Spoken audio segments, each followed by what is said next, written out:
Hey everyone. On this channel, I've never really bothered with holiday videos. They've always felt like a faff to me. Despite that, I've always liked to get something out around Christmas. The problem is, I've been strapped for time this year and only recently started work on the next Yakuza project, so a proper playing video just isn't on the cards. But not to fear. For this Christmas, I've gotten conceptual. I recently put out a video on the 2005 PlayStation 2 title Colosseum Road to Freedom. In it, I talked about how much kid me really wanted more Gladiator games and how cool it was to stumble on exactly what I wanted all those years later. For each video, I do a Patreon exclusive follow up, which is mostly just used to answer questions. And one I got was, what would your dream Gladiator game be? Now, I was copy pasting these into a document to properly answer later, and in a bit of a hurry because I needed to run out and get some shopping done. But that question followed me out of the house, and I've got to say, it was the most exciting shopping trip I've had in years. I wasn't in Asda, I was in the arena. I was roaming the lands and entering matches, taking hard won victories against famous opponents the world over, then putting together my own school with a roster of diverse fighters to enter glorious tournaments. While it's probably not all that unique to imagine destroying your enemies while waiting in the queue, this time it wasn't the people around me. I was in another time, I was in another world. This question stuck with me, and I know why. I hadn't been this lost in a game I wanted to exist since I was a kid. It's something I did so much back then, dreaming up games I wanted and then typing up rambling text documents to make them feel more real. Bit of embarrassing to snake lore, but I'd even occasionally post little summaries of them on sites I frequented, where by some miracle of early internet people played along with these stupid, poorly written texts, rather than tearing me to shreds. I can't believe it either. A pre-Christmas miracle. All of my ideas had a similar origin. They were creativity by collage. A fancy way of me saying, me ripping off two or more things I liked at the same time and mashing them together to make a new thing. When I was into Green Street and playing City of Heroes, I wanted a football hooligan MMO. When I was making claymations and saw the Spore Creature Creator, I wanted a Clayman RPG where you defeat enemies to steal their clay and make yourself bigger, all powered by procedural animation. My earliest and longest of these was inspired by Stranded 2, and I've probably activated about 3 people mentioning that. It was a post-apocalyptic survival game where you had to build a base and harvest crops in a world infested by demons. You may be able to guess, but it was combined with a certain characterful action game I was into at the time. So eventually I got bored of the initial concept and it bought the farm. I decided you should be able to find a rune that lets you pull out a big sword and start launching enemies, and it just kind of trailed off from there. What can I say, Kid Me had a real devil-may-care attitude. And here I was again, daydreaming a dream game. It felt nice to know that daft kid part of me hasn't entirely gone. It just needs more prompting to come out. But back to reality. Still not in Asda. Actually do the big shop at Morrison's, but that doesn't alliterate as well. I knew I'd be getting home with a big answer to this question. That was until I got there and realised what I was actually asked. Oh. Well, too late now. I've got a whole game in mind. Besides, part of what I want to do with this channel is go back and finish the games I never did as a kid. There are still a few left like that. And as you can guess, I never finished one of these game design docs either. They just got padded until I got bored or the well ran dry of ideas. That Clayman concept eventually turned into Clayman civilizations forming and the game becoming a grand strategy. Also, there should be infected clay that would lead to a zombie outbreak, and I was just adding stuff like this. I still kinda like that Clayman idea, but obviously never took shape. So let's take this opportunity to finally see one of these through to completion. Or complete conceptualization, anyway. Holding firm to this rare spike of childlike wonder, I did what any kid would do and looked up a guide for how to format game design documents. To be a kid again. Yeah, this'll do. Thank you, RU Game Prof. This reminds me of stuff I've done in film pre-pro. I present to you Project Ludus. Yeah. So, if I had more time, I'd probably have thrown this into InDesign and tried to make it look like something other than homework. But because this is a rush job so I could get something out for Christmas, the holidays, this is what we have instead. But I promise, despite what my word processor's color scheme may tell you, this is not coal. It's 3 lumps of coal. A big part of writing game videos to me is working out what order to talk about the game's topics in. The benefit of real games is they can often tell me. How the hell am I meant to do that with my own idea? I couldn't figure it out, so I shuffled the deck, resulting in 3 docs which tackled a game in different orders. We have the original supporting order, where one feature sets up the next, top-down order, which starts with the widest scope features and zooms in, and USP order, which starts with the most unique or marketable features and then talks about all the stuff which props them up. So instead of having one good looking and orderly document with pictures and flow, you're getting 3 text files and one video which isn't going to conform to any of them. Yeah, even the games I cover which don't exist are janky. I'll leave the PDFs in the description so you can give them a read if you want. I couldn't decide between this order or that order, so it's going to be disorder instead. But to spare you from looking at text on a screen, I'm going to use relevant footage from the games I want to put into a blender, even though no such program will ever be opened by me. And on that note, this video is not going to end by me linking you to a Kickstarter. It's not going to be me saying, go make this game for me. This is a semi-pure indulgence. This video's for me, but I still want it to give you something. I'm going to go over my design thoughts, my intention behind them, and any realizations I had along the way. I hope it can give you some insight into what I want out of games that may illuminate my past videos and those yet to come, and we can talk about cool game ideas and features in the comments. And I'm sure some of you did this as kids, writing up these docs. Maybe some of you actually went on to make games. I at some point realized I lacked the patience and settled for a gig requiring far less hard graft instead. Still, I hope this video can bring you some joy, because this is what I've got you for Christmas. Late. They say with gifts it's the thought that counts, and this is nothing but thoughts, so that better count for something. The first part of the template is the high-level concept, what the game is, who might want it, and why. So Project Ludus is a game about trying to make it as a gladiator, or as head of a Ludus, a gladiator school, in a reality-adjacent Proc-Gen world. It's an action sandbox with travel and management mechanics which are meant to facilitate and foster excitement for creative, in-depth action. Aimed at ages 25 to 40, male, hardcore gamers, 16 to 18 rating, I don't really care about that, it'd be what it needs to be, and its unique selling points could be summed up as spectacle management. You're taking part in or overseeing fights to the death. This is going to be some man-mangling management. There's a great image a guy posted where he was playing Crusader Kings 2 and his game freaked out during a grand tournament, causing the festivities to never end. This led to an eternal bloodbath where he had to start conquering new lands just to feed the games. That's pretty much the reality this game is going to take place in. It's a world that's gone gaga for gladiators, and you're in the meat grinder. The next section is product design. This is where we take that abstract high-level concept and start giving people a more concrete image of what the game will be, a rough idea of how it looks and plays, though I've added and omitted some elements from here. Drawing from my own experience ideating and pitching shorts, I added a list of core inspirations. These are the worlds the game is drawing from most deeply to try and make something new. The reason I've added this is simple. The easiest way for someone to understand where you're going is if you start them in familiar territory. If I just tell someone that Project Ludus is an action management game, they could be thinking of anything from Papers, Please to Drug Dealer Simulator to Overcooked. Meanwhile, if I tell someone it's like Dark Messiah or Drox Operative, they'll say, what the fuck is Drox Operative?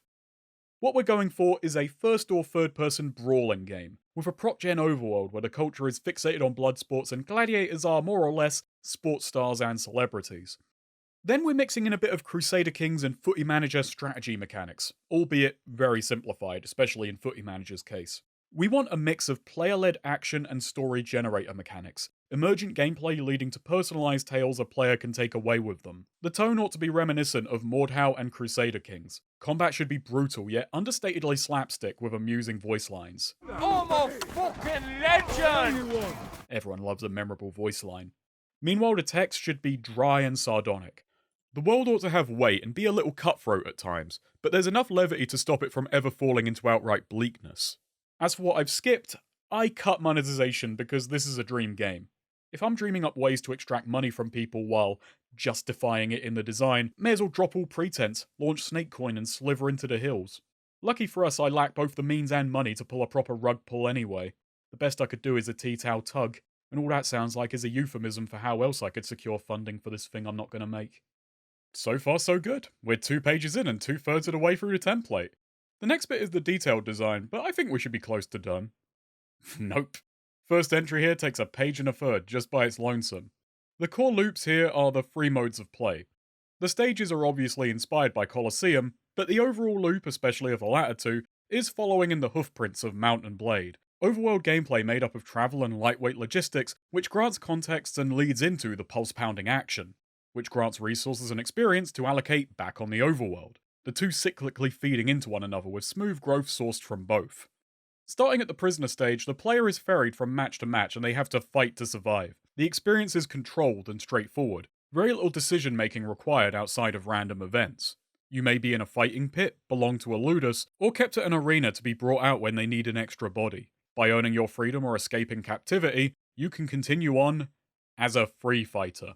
Here you have overworld autonomy and have to take care of yourself. You gotta find matches, earn coin, keep yourself fed and equipped, and you can do more to raise your stats. If you want, you could even enter a contract at a Ludus to fight for them. You still have more freedom and earn more than the prisoner, but your boss will be handling things like travel. It's a middle ground, but could also be a means to grow your fame or make connections before going solo again.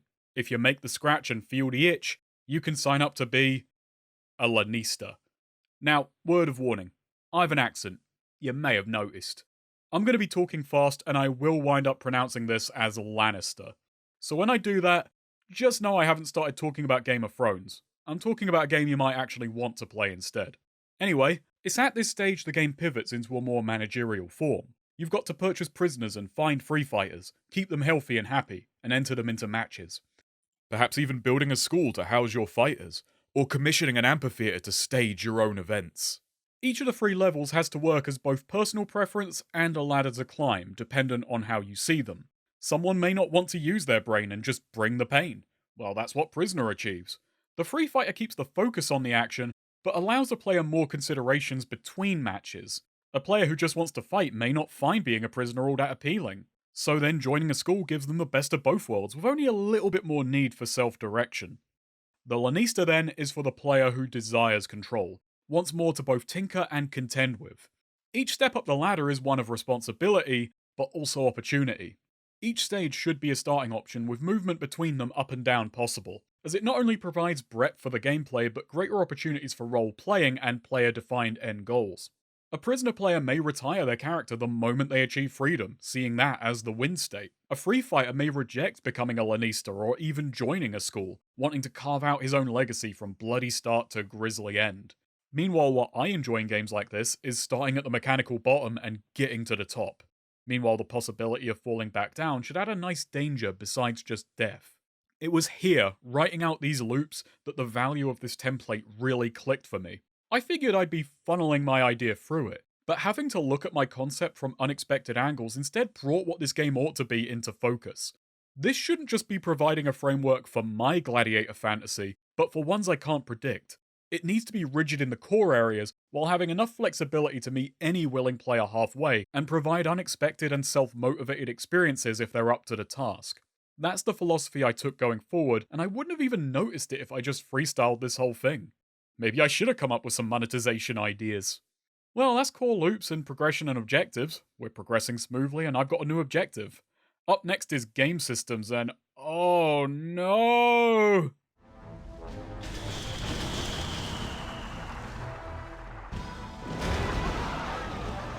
I may have gone a little overboard, ironically on everything but the boat mechanics, which are rather thin on the ground. But hey, as I said, now I had a philosophy in mind. So before we continue, let me outline a few of the goals I had for this project. Despite this starting out as what was meant to be a childish fantasy, I decided I wanted to attempt to be realistic but ambitious. This was the saddest part. I kept trying to be a child, but I couldn't fully let go like that anymore. This game had to seem feasible. So when you're reading this, know that that's what I was aiming for. This would only satisfy me if it seemed believable, possible, doable as a concept, and no straying from that core concept. To that end, I wanted no loose end features, mechanics that go nowhere or tie into nothing else. Everything had to connect or branch into one other system. Ideally, this would culminate in a game where a player has multiple approaches, choices, and considerations at all times. That's why figuring out an order was so difficult. I think I succeeded in interweaving each system to some degree.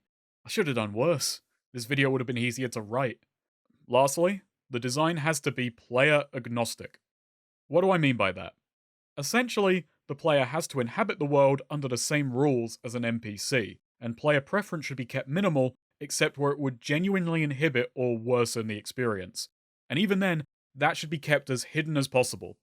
That's right, even when the game is being fair to you, it has to pretend otherwise. The world should be treacherous and require active effort to keep up with, and even more to turn to your advantage. If you're taking things for granted or not paying attention, it will kick your feet out from under you and expect you to pick yourself back up and be ready for next time. This is uncompromising, yes, but friction leads to fire. I find that while this is a less popular approach, it creates more meaningful stories because the player has true ownership over every outcome. Games that do this well make a really deep connection with their players. This is why so many great stories come out of things like RimWorld or Dwarf Fortress, because the design is really putting it on you, trusting you to come to grips with it. The system shouldn't be arbitrarily cruel, mind, not without the player wishing it to be. The dial would ideally be set so that the player feels like they're on even ground. I love this school of design, and for my tastes, consider it the soul, or soul, of an engrossing sandbox. Even if Boiling Point isn't quite a golden example nor a precursor for why I think this way. If there's a proper term for this approach, I really want to know it. I tend to mentally split sandboxes into checklisters, player preferring, and player agnostic, and the latter is by far the most interesting to me for its possibilities and tinge of harshness, though each has its limitations and benefits.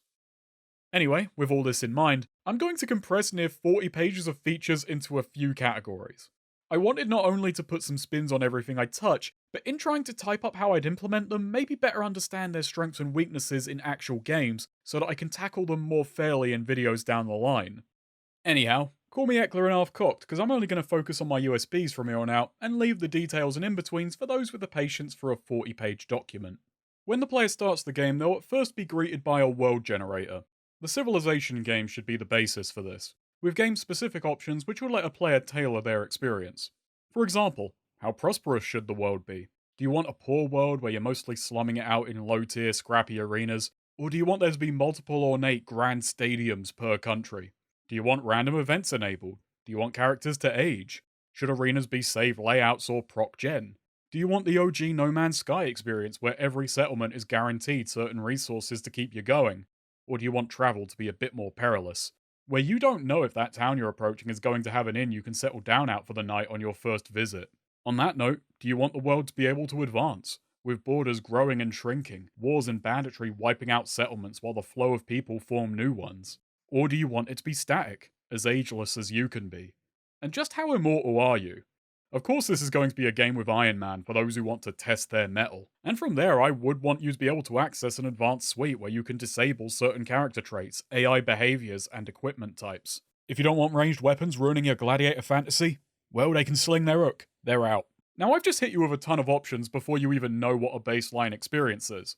I'm proposing and getting excited by a system which I know would give me choice paralysis. So I think having some preset worlds and perhaps configurations is important. I've also tried to word the options in ways that imply a standard setup, or otherwise tell you what is on or off by default.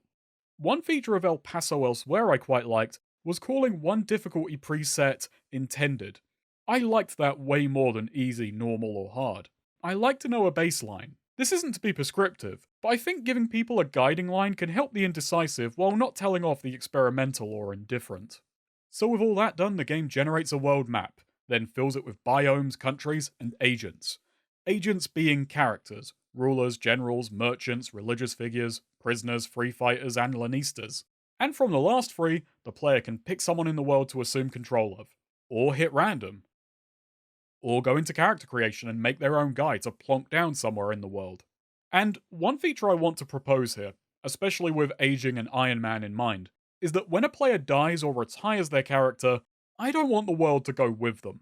The player should be able to re-enter their worlds, multiple times, picking up where they left off as someone else or adding yet more characters to the mix. A player could have a world where they've done many runs, have a sense of their own history. Perhaps countries have come and gone and arenas are named after long-dead fighters they once played.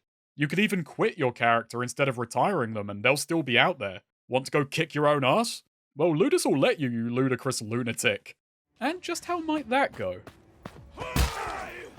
When it comes to the combat, what I want is a dank mishmash of Mount and Mordhow. I love first and third person brawlers, and so the core combat concept should be a looser take on Mordhow with greater room for spontaneity. Mordhow works as a base for a few reasons. Its directional input based combat system offers a wide variety of moves which are easily accessed, but hard to master. They're hardly mastered if you're a lummox like me. From Mordhow, we take the basic swings and stabs, and also moves like kicks, dodges, feints, parrying, chambers, and so on. As a multiplayer title being taken into single player, it contributes to the player agnostic approach I want to capture. The players and bots are on a level playing field. They have access to the same moveset and are governed by the same rules of health and stamina. And it's great from a flexibility perspective, as the Mordhow style rewards raw mechanical skill, but has enough room for underhanded tactics to hold their own and close the gap. Even if you're not a master swordsman, you've got tools to still thrive and have fun. Not to mention, I figured out a few means of expanding this base, which along with its depth of mastery ought to give it a long shelf life as well as its own identity. For one, from Mountain Blade and Wawatted, and Chivalry 2, which implements what I'm about to suggest very well, pretty much ideally actually, we're implementing proper blocking. This lowers the skill floor, which is fine given the solo focus, but to balance this out, blocking will have less counterplay to encourage learning to parry. Blocking also has its own risk. From Dark Messiah, we're taking the ability to ragdoll and be ragdolled. Blocking is safer, but a powerful strike or a lack of stamina or low stability stats means that you're at risk of getting knocked on your ass, which adds incentive to master harder defensive moves like parrying and dodging. Can't be knocked down if you can't be knocked at all. From Dark Messiah, we're also taking the ability to pick up and throw objects and even use them as improvised weapons. Probably not the poor sods you ragdoll though, we'll leave that up to a vote. I also figured out 3 means of implementing power attacks into this style of combat. I feel the standard held attack button is the simplest, but also least engaging. My favourite is a max act inspired double tap mechanic, where at the apex of a windup the player hits attack again to transform a strike into a power attack. The intent of this is to add mental load. You're already doing a ton in Mordhow style combat. Double tapping should be something which demands focus that you may need elsewhere. It will make mastering power attacks a meaningful skill and add depth to every weapon. After all, knives will be harder to double tap owing to their speed, meanwhile slower weapons hold an advantage, which makes logical sense because those are the kind of weapons that should be power attacking. I also came up with a shift function approach, and then I realized, wait, if we're shift functioning power attacks, why not power variant everything? And I think that sounds like a lot of fun. Power attacks, power parrying, power kicking. Probably not power walking, though hey, maybe a stance change could act as a visual warning that this guy is going to wind up. Maybe power blocking could cost more stamina, but be more immune to getting moved or knocked down. Though, this brings me to the big issue here. This doubles the workload of everything, and I haven't really accounted for the consequences this would lead to for balancing. And on that unstable, imbalanced note, whiffing a power attack should obviously leave a fighter wide open. They should be especially vulnerable to knockdown in this state. Next up are voice commands. These are taken from a Counter-Strike or EDF format, though much less singing and much more stinging. We have 4 broad categories of vocal commands.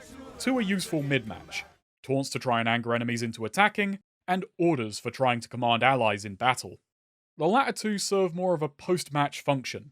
Showmanship is an appeal to the crowd, best done after defeating a foe or taking an objective, and summons are used to alert a foe to your presence so that you don't backstab them. But, well, why would you want to do that? We'll get there in a little bit. Because first, I've got to talk about my favourite feature, and it's not one you might expect. Surrendering. Now that's not because giving up is my favourite thing to do in life, but in this game, it may preserve yours. This won't be an automated action either. When a fighter submits, they have to manually walk from the arena. Attacking non-combatants will carry harsh penalties, as will faking surrender. Anyone who's given up, you have to respect that decision. I listed Chivalry as an inspiration for a reason. If a fighter does go into incapacitation, there are 3 possible outcomes. If they're lucky, they'll suffer no lasting effects. Or they may suffer a wound. These may be temporary or permanent and have a variety of effects. Busted shoulders slowing overhead swings. Nicked legs lessening dodge range. If you're lucky, you'll get a handsome scar which will make you more interesting to the audience.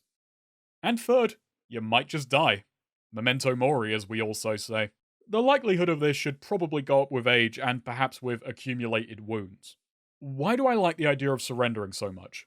I'm taking a note from history and trying to turn it into an engaging gameplay mechanic. I want most battles not to end in death, but in a fighter nobly surrendering, or more realistically, not wanting to die. I want the NPCs to follow this and for the player to feel encouraged to cash in their chips.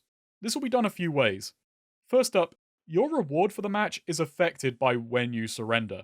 Surrendering at low health has a far better payout than full incapacitation. What I want out of this is selling the fiction that in this world, the audience respects a graceful loser over someone who has no regard for their life or the sport.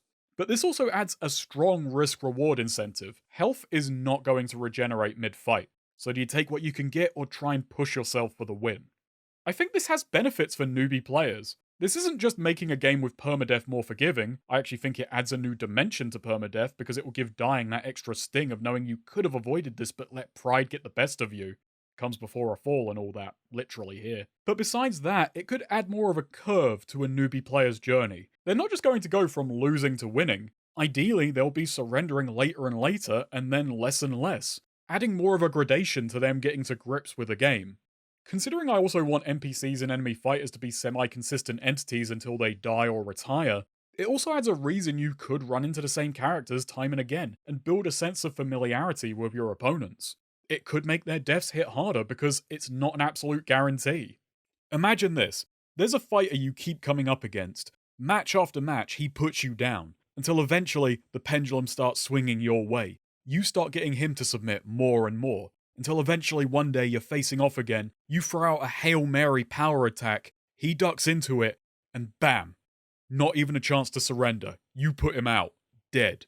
It would be surprising. It might even be a victory you come to lament, as well, now your rivalry is gone. And it's so funny because, well, this thing that I'm so excited about, this fake mechanic for a made-up game, is something that I know I would struggle to engage with. I know that if this game were to come to fruition, this would be the hardest thing to get right. Players, myself 100% included, are rigged not to accept defeat. We would rather go until we're dead. There's a reason losing is fun is such a uniquely Dwarf Fortress sentiment. Few games make loss so dramatic and so engaging. And that's another issue.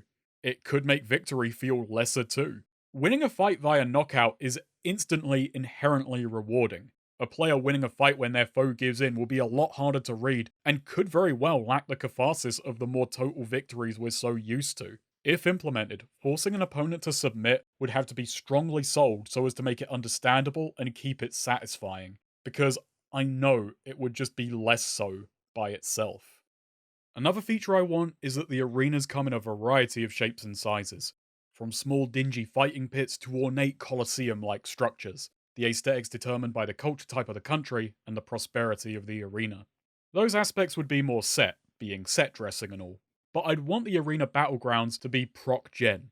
I'm using Fortnite here to illustrate a general shape I think arena layouts could follow. Now don't worry, this won't lead to building battles, no one's going to be hitting the griddy, but it will be a grid-based system. I want breakable wooden walls, unbreakable stone, ladders, stairs and walkways to lend verticality, as well as hazards like fire and oil slicks, a variety of traps such as spike pits and spinning blades, some automatic, some manually activated, handy for the less honourable fighter if they can track down the trigger. Throw in some turrets and clutter to throw, and there we go. Basically, when a player enters a match, I don't want them to fully know what they might be in for. The reason I want a grid-based system is twofold. It's easy to understand and should hopefully limit issues with pathfinding. Also, I want a player with enough money to be able to construct their own arenas and set up their own layouts and have it not be a pain. So, a mix of flexible yet simple is the goal here. Furthering the variety are arena traits and round modifiers.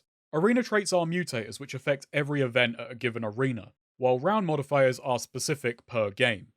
Simple or trapless arenas have stark layouts or no traps and hazards, respectively. A round may have a no surrender ruling, more common in violent countries, or bans on certain kinds of equipment, as well as non-lethal rounds, more common in countries which prize sportsmanship or are more pacifistic in nature.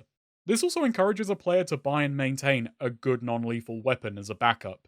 Or you could have a rowdy crowd where the audience are as much a danger as anyone or anything on the field.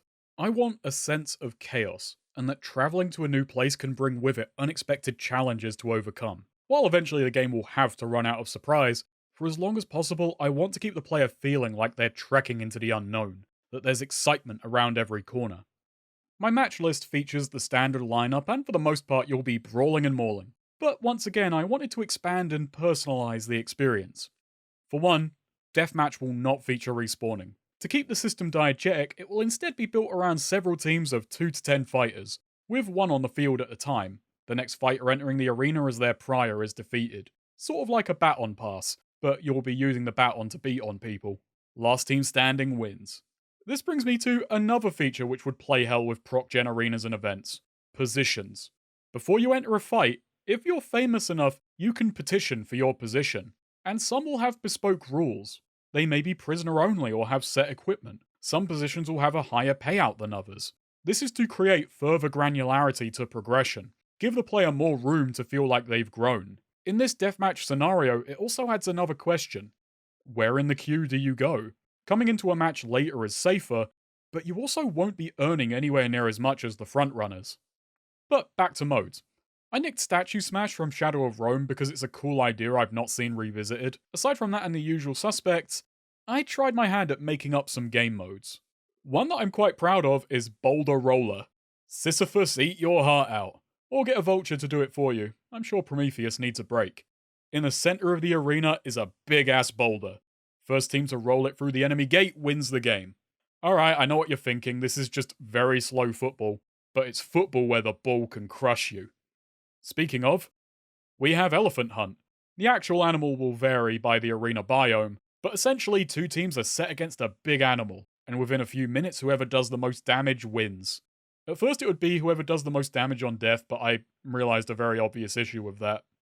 I mean, there are a lot of issues in this, a lot that I'm skipping over in this video that I am aware of. Considering I want events to be possible of being either one-off matches or strings, all the way up to grand tournaments taking place over multiple arenas, these two modes in particular would let a player exploit their nature to just take out more opponents instead of playing the objective. I'm sure there's a solution without just giving up on my own rules and allowing respawning for these cases, but for the moment, it eludes me. So this is an RPG with two separate stat categories: fighter and manager stats. For sake of expediency, we're only going to cover the former.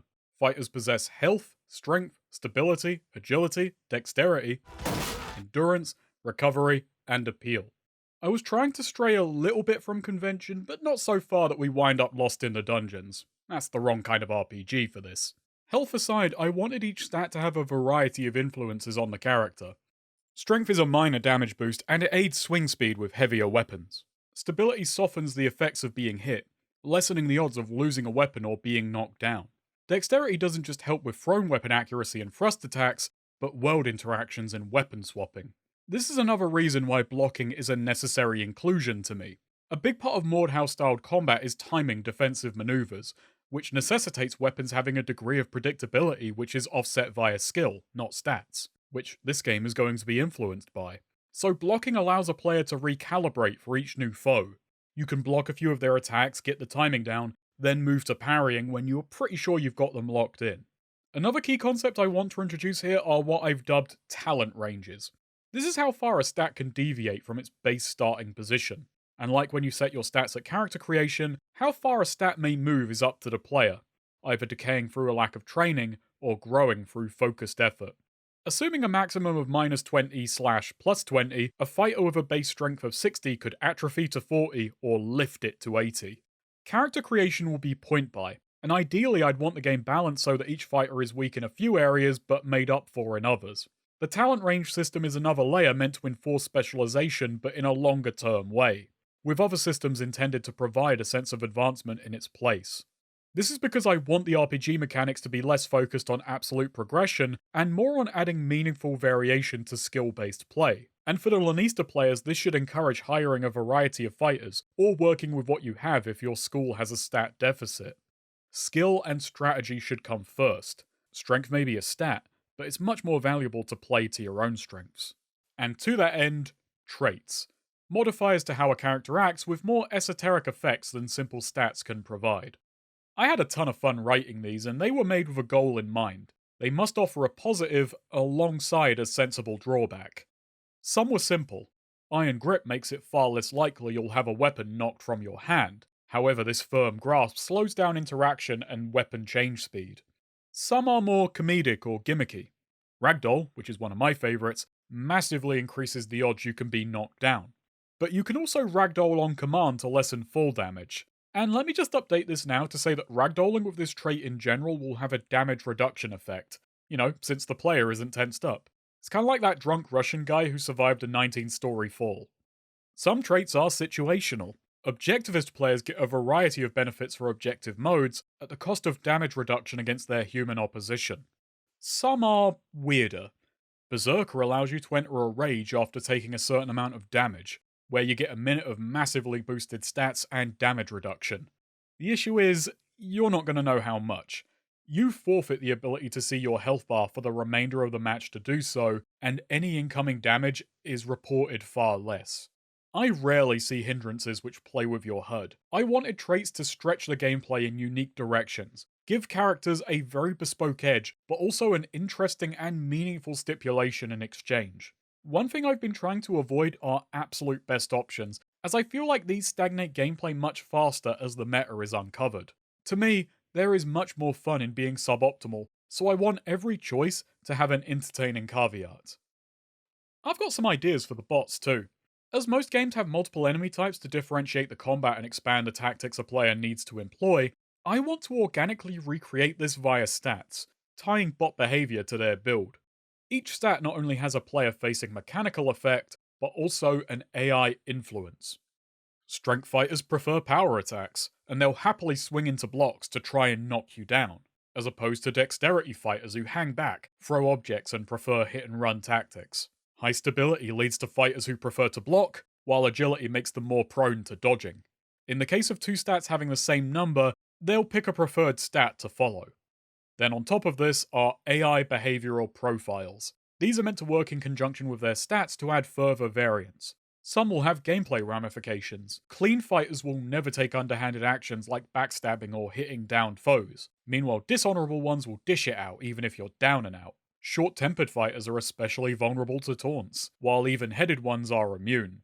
Some behaviors determine who they target. Vengeful fighters will always try and prioritize people who've defeated them in past matches. Jealous fighters will try and pick a fight with the most famous person present.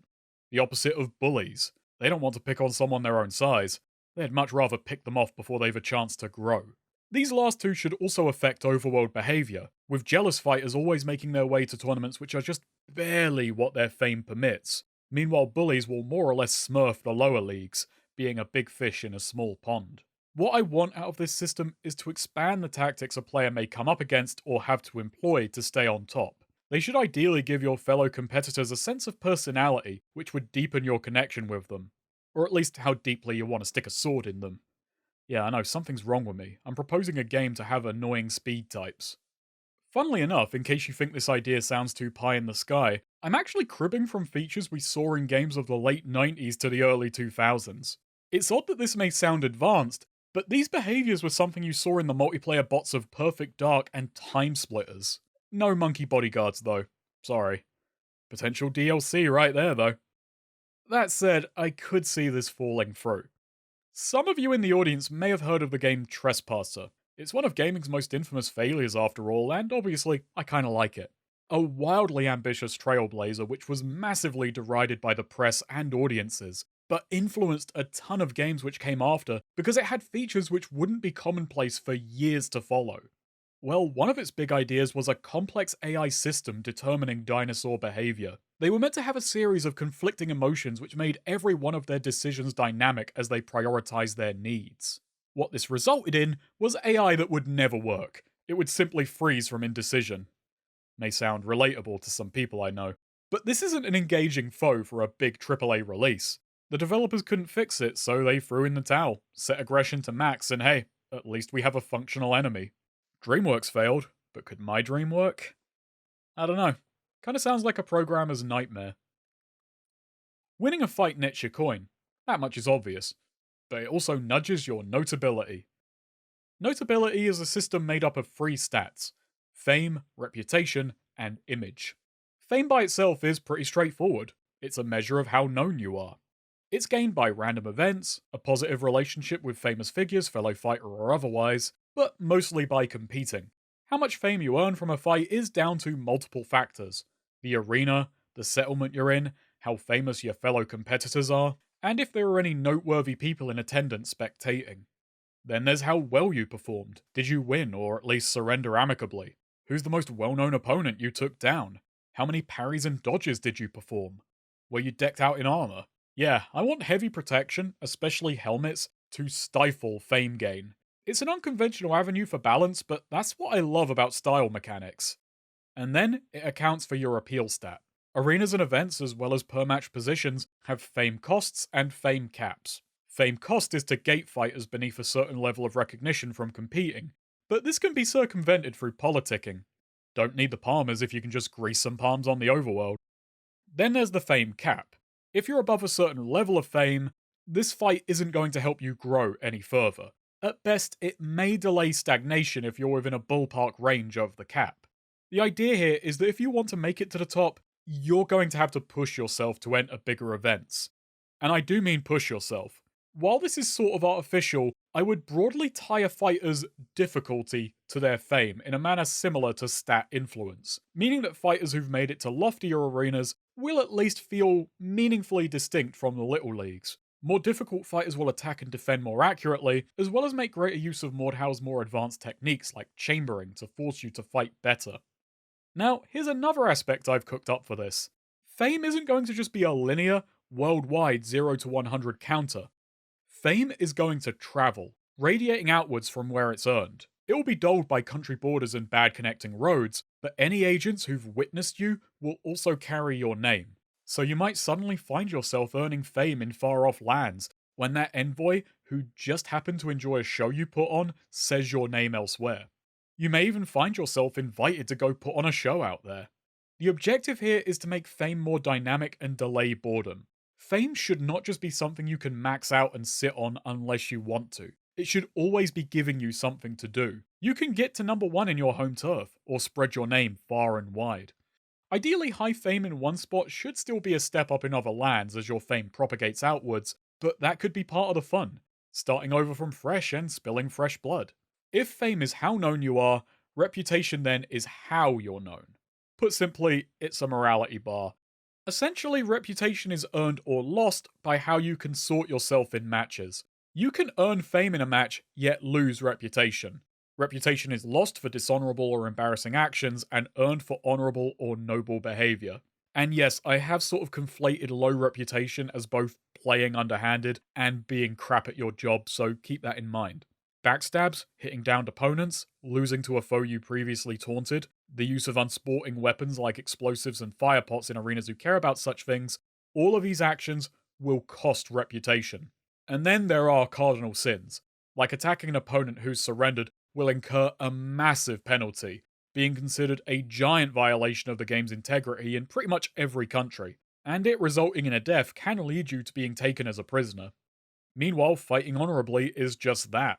It's neglecting opportunities to get the upper hand, calling out to foes who have their back turned to you, letting downed foes return to their feet. This does run the risk of being dull. What I'm hoping for here is the combat is at a level of difficulty where the dishonorable actions are genuinely tempting, where letting opportunities like this pass feel just as engaging as engaging with the mechanics. But another effect I want this to have is more cerebral, let's say. Some features play more on psychology than literal play, ranking systems being key here. Over the course of this year, I've talked about the effect they had on Sonic Adventure 2, and I had my own run-in with them recently. In Colosseum, the crowd reaction system had an ongoing effect on my playthrough. It was entirely hands-off, but thoroughly changed how I got my hands on the enemy. I want Reputation and Image to have a similar, albeit more transparent effect. At a certain point, battling should go from an act of survival to an act of performing, and these systems should facilitate that growth. Fighting honorably is a self-elected difficulty increase which the game ought to recognize. Reputations both low and high should have their benefits. Low rep makes gambling easier. More people will approach you with shady deals to throw fights or target specific players they want out of the running, and fighters of certain traits will try harder to avoid fighting you out of fear. Meanwhile, high reputation can lower the fame cost of certain matches owing to your good image. It will also get you invited to more public ceremonies, and you'll have an easier relationship gain with most overworld agents owing to your good guy image. I really like elements of this. Conceptually, I think it's intriguing, but I may need to be nicer to morality bars in future because, yeah, trying to capture something as ambiguous and amorphous as fame and reputation and put proper cause and effect on it is very squirrely. It's a difficult thing, and I feel like I've definitely made high rep far more rewarding than low rep. Low rep consigns you to actions which aren't going to get you as far in the world. And in the real world, that doesn't seem realistic, but games are an idealized reality. But we're still not done. Image fulfills the same role that traits do for stats. They're meant to add definition to fame and reputation. They're framed as how the audience perceives you, which I think can soften receiving one if the player feels they're a bit off base. It's not who you are, it's who you're seen as. Many of these are shared with AI behavioral quirks. This is another push at player agnosticism, but also fulfills a niche mechanical role where if a player quits their character, they can become an NPC and their traits, reputation, fame, and image can easily be swapped out for similar AI analogues. Though a great many are going to act as secondary traits. For instance, rivalries tie your image to another fighter, and so you can start growing each other's fame independently. Big mouth makes your taunts more likely to succeed, but weakens your other social interactions. I want the game to feel like it's watching the player and responding to their inputs. What's the point of a game about fame if it doesn't acknowledge you in any way? While the biggest influence on the overworld may appear to be Mount and Blade, I'm actually plundering far more from Sid Meier's Pirates and Drox Operative. They have a design I'm quite fond of. What sets these games apart is the player is carrying out a job while at the whims of a world which is playing a 4X game over their head. A player may get involved, but there will always be a layer between them and direct control over proceedings, leaving them at the mercy of a dynamic larger world, but through coming to understand the system they can turn it to their advantage, and it's very satisfying. It makes the world more reactive, which makes the stories that come about through the game more organic. As said, the world is made up of countries. These are put together through a mixture of culture type, say ancient Roman, medieval European, Imperial China, and this defines their aesthetics. Their behaviour is then defined by randomly assigned country traits, which have an effect on how they act on the world stage and often what it's like to fight in their arenas. These countries have goals they'll try and pursue. Meanwhile, agents, either independent or acting on a country's behalf, follow objectives. Fighters and Lannistas travel to open events, hoping to make it in time and participate. Merchants buy goods in one place and sell them in another, perhaps following big upcoming events and refreshing store stocks and raising prosperity.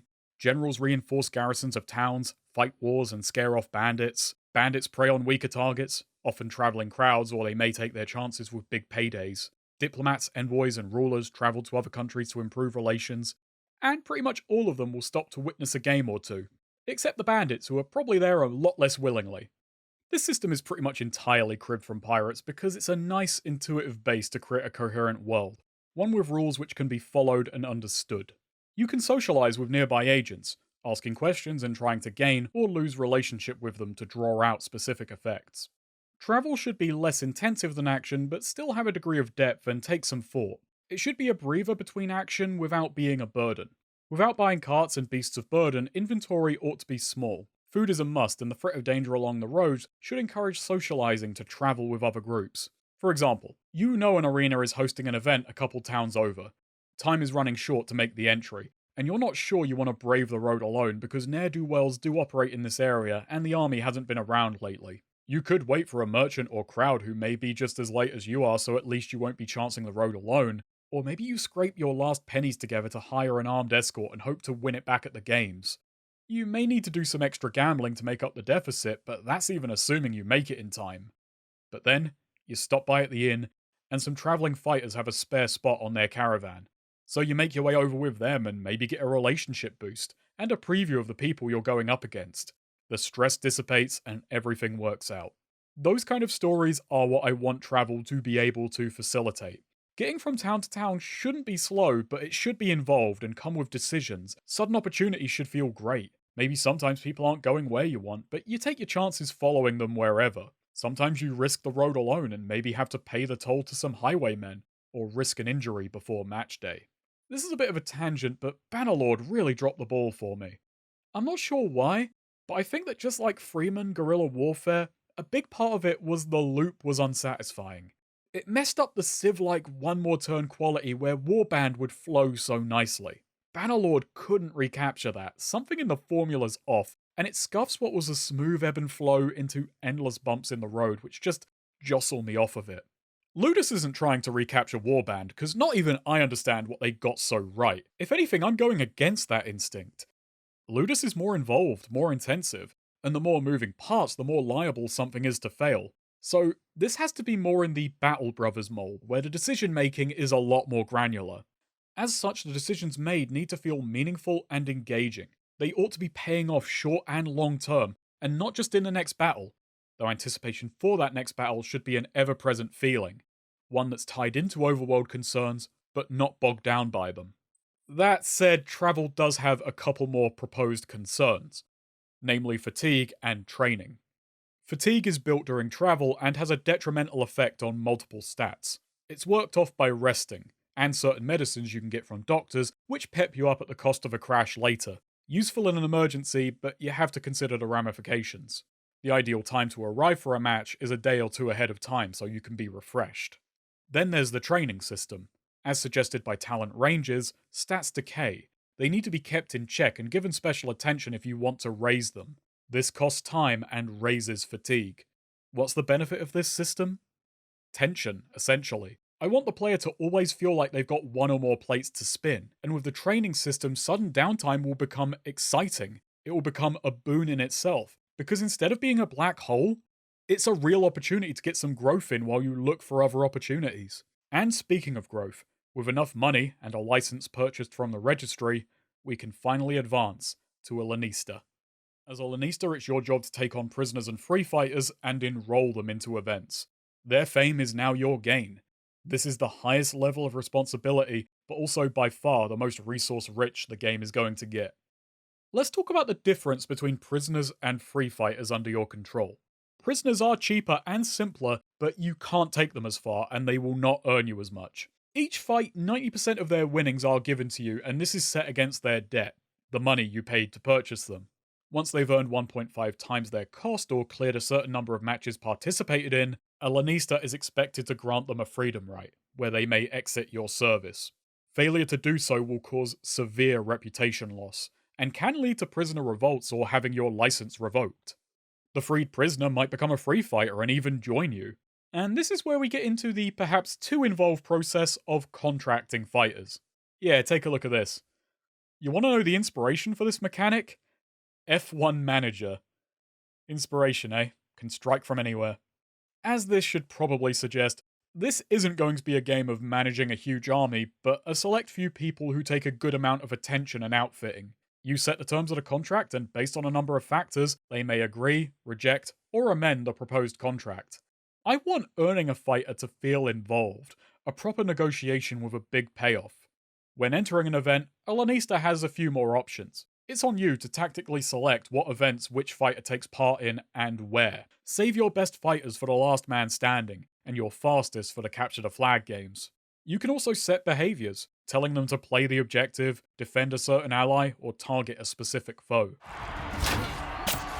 One feature I wavered on but decided to say hell with reality was allowing you to take direct control of one fighter per match. At this point, you've taken on more responsibility, and this bonus does feel like a significant payoff. I'm still mixed on it. This may sound odd, but bear in mind, I want this game to be part story generator. And I feel like a good story generator forces the player to be a little hands-off. You influence proceedings, but you don't crank the wheel, because then it's not a story generator, it's just what you do. This is an arbitrary definition of story generators, and I'm sure surrounding systems like relationships, the other fighters you're not controlling, and random events will definitely pick up the slack. Meanwhile, yeah, you can have fun, you can reap the benefit of having a lot of fighters under your command, you can try out a variety of playstyles, and well, a big aspect of the game, the fighting is not suddenly locked off to you. Bit random to end on these, but let's talk random events. I don't think anyone loves random events, but I wanted to see what I would do with them. Their use is kept simple. Expand the scope and possible flavour of the world. Ludus will feature 2 random event types. The first is your standard multiple choice affair. So let's set up a scenario. You're at a tavern in town while a tournament is ongoing. You're all drinking and chatting, and at the bar you see a Lanista you've been talking with, so you go to say hey. Then out of nowhere, his best fighter blocks your path and makes a big show of telling you to get lost. Here are your 4 options. A is to try and get through socially, taunting the fighter in front of his boss for this behaviour. B is to hit him with an expected level of violence. C is to hit him with a surprising level of violence. And D is to duck out. Let it go. I'm trying to get across 2 things with this example. The first is that I want to make all the responses feel reasonable, or failing that, at least have distinct outcomes so each player is accommodated. That's always a frustration you feel playing a computer role-playing game after experiencing tabletop RPGs. You always feel a little clamped down. So with this, I want to try and hit a broad cross-section of sensible responses. The other thing I want to get across is this. Random events in this game should be an opportunity for every other mechanic to pay off or be reinforced. A is a relationship check. It works off of your relationship with the Lannister to fail or succeed. B is a stat check. You dice roll your strength against theirs. C is a trait check. If you have the Berserker trait, this option is available and leads to a guaranteed result. Oh, by the way, A would also succeed if you had the big mouth trait because you're very good at taunting people. D is the automatic option, and the automatic option is usually the most boring outcome. In this case, it's rejecting any possible gain while dodging any possible consequences. The other random event type I've called assignment checks. Instead of picking an option, you assign your fighters to solve the problem. This is exclusive to Lannistas. Say you're traveling through a wooded area and you come across a tree blocking the road. You can assign fighters to move the tree, or fighters to stand guard, or both. You put your strongest on the tree, and someone with survival sense on watch duty. He's able to spot the bandits who set up the ambush and get the rest of your school ready in time. The bandits see this and ultimately think better of trying to jump you. You lose some time moving the tree, but no loss of life. The aim here is to grant further utility and connection to your fighters, to bulk out that story generator vibe and add another dimension to management. Maybe one of your gladiators isn't the best fighter, but it's at times like this he really does come in handy. I don't know if this random event challenge has been a success. I may have failed my own skill check, but I do at least appreciate now these are trickier to think up than I was giving credit. It's hard not to make them feel contrived. That said, I am happy with the assignment concept. It's as I'm editing audio I hit upon another thought, however. Now, part of why I added random events was to see what I would do with them, and I'll admit, it isn't much. But I also added them because they're a very easy way to bulk out the design. They're the french fries of features, a few carbs on the game design dish. A simple means to make each possible stat have utility, even if it's underutilized in the actual meat of the title. I can understand the temptation to just throw random events into games like this now, because I felt that temptation too. It just felt natural, I didn't even have to really think about it. It's also at this stage the player can hire builders to construct their own arena or their own school grounds, their own Project Ludus, if you will. The Ludus offers many benefits. A barracks lets you house more fighters and allows them to rest easier to recover from fatigue. Training grounds enhance their ability to grow. A mess hall keeps them fed, and a smithy lets them maintain their equipment. You can also hire staff, scouts to investigate gladiators and relay their stats and potential contract wants, healers to hasten the recovery of injured fighters, transport staff and guards to make overworld travel safer. You may be asking why we'd want guards if we're escorting fighters, but you want to keep them in tip-top shape, right? That's probably the sales pitch these guys are going to make to you. I feel like having an HQ and an arena is kind of the end state of the game. It doesn't end. Ideally, there should always be something to do for the player who isn't bored yet. New fighters to scout, far-off tournaments to enter, and so on. But this is making your mark on the world. Being so big and famous, you construct your own amphitheater, and all the greats of the world come to you. That's where I'm going to end on this. If you're interested, please read the document. I've had to compress a lot, and there's a ton in there I'm proud of that just didn't fit into this video. I've always had the most fun in pre-production. You just get to imagine how cool things could be, and then you have to temper it down to reality. Figure out what's working that we can get excited about and what needs to go or be focused back into strengthening what's good about the idea. Pre-production is a great drunken night out. Actual production is the resulting hangover. It's the price you pay for letting your imagination run wild. That's what's fun and frustrating about this video. Project Ludus will never have to touch reality. We can just indulge in how cool this game sounds in our heads. Assuming it sounds cool to anyone but me. This is a bit of a glib example and only sort of comparable, but there used to be a lot of people who talked about how great Prey 2 would have been based on a few really choreographed trailers. The truth is we'll never know, but we can forever enjoy the fantasy. They say no plan survives contact with the enemy, and the enemy of a concept is reality. You don't win against reality. All you do is minimize losses. Fuck man, that's far too much of a downer to end on. God. Okay, it's funny. When I started this video, I wanted the running thread to be how I was struggling throughout to stay in touch with that inner child who at first came up with Project Ludus. The one who could so freely imagine, who didn't care if ideas fit together or conform to any rational sense. He was just happy with whatever he was happy with, unexamined. He saw cool stuff and then just replicated that cool stuff. And how, as I wrote this idea, I wanted a tide of childish glee to break down some seawall of jaded adult reality. How I was finding myself cutting my own ideas short when they failed to conform. How I considered all the points of failure each ambitious mechanic could have. How I refused to let myself get distracted and go off on huge tangents, which I would inevitably enjoy. I was stressed about overlapping wording, and I decided to make an effort of trying to thread the needle between evocative and clear language, rather than just think, well, this only has to make sense to me, so sod it, I'm gonna write what I want. There's something so inherently unchildlike about turning this bit of fun into an actual challenge to myself to practice and grow. But that melancholy would have been artificially inflated. I had fun writing this even as I made it more workmanlike. It was a more boring adult fun, but even for something kinda daft, I feel like I've put together something decent. Stretched my writing muscles by trying to imagine a game as an abstract whole. To anyone who's actually made games or worked on such documentation, please tell me, how'd I do with this? I'm gonna repeat, this isn't something I'm going to make. This isn't me trying to bait someone into taking this and making it for me. And this isn't reverse psychology. I'm asking out of sheer curiosity. And if anyone has questions not answered by the doc or what they would like to see in this, please comment. Indulge in this fantasy along with me. I started by jokingly calling what I'm doing creativity by collage, but I'm going to end on a cheerier note. Inspiration can strike from anywhere. A lot of the things you love are steps along a grand path of creativity following in the footsteps of others. I mentioned Jurassic Park Trespasser and how it was, by all popular accounts, a failure. But it's also one of the most influential games of all time. There are people in the industry who were taken by what it was doing. And to me, this makes it not a failure. The general gaming audience may not care for Trespasser, but it only had to inspire the right people, and it did.